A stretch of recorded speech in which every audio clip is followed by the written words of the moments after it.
REDD is an international mechanism to help stop deforestation and climate change.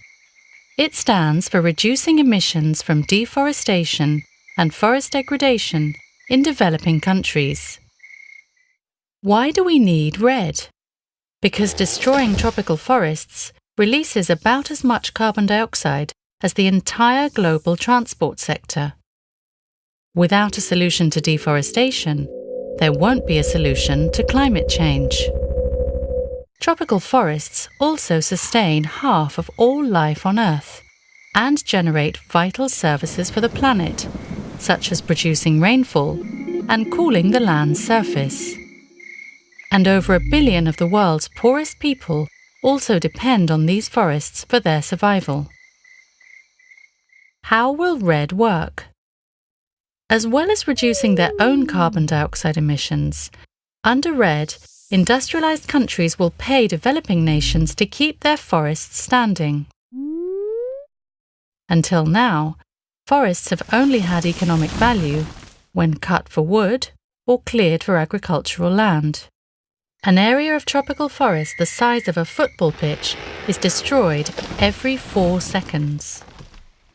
Increasingly, this is to satisfy global demand for products like timber, beef, soy, and palm oil. So who gets paid under REDD?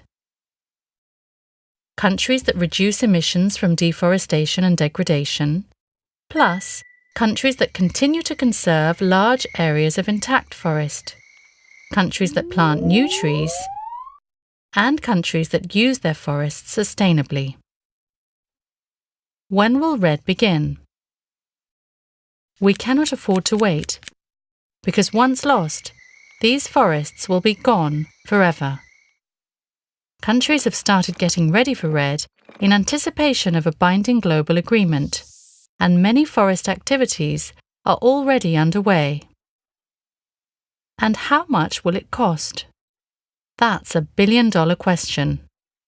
Estimates vary, but to halve deforestation by 2030, financing for REDD will require tens of billions of dollars a year. But doing nothing is a $1 trillion disaster every year. So how will REDD work? It will take more than just money. Many different stakeholders, from local farmers to national governments and the private sector, will need to cooperate for REDD to be effective. REDD will only work if the needs and rights of Indigenous people and local communities are respected.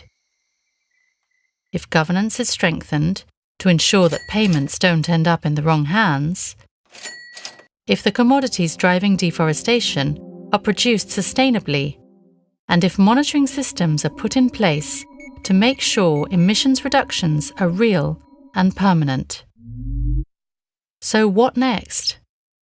Business as usual is not an option. Forest destruction is accelerating climate change and damaging the Earth's natural capital and life support system. REDD may be the last, best chance to save tropical forests. But to get REDD right, we need to get ready for REDD now.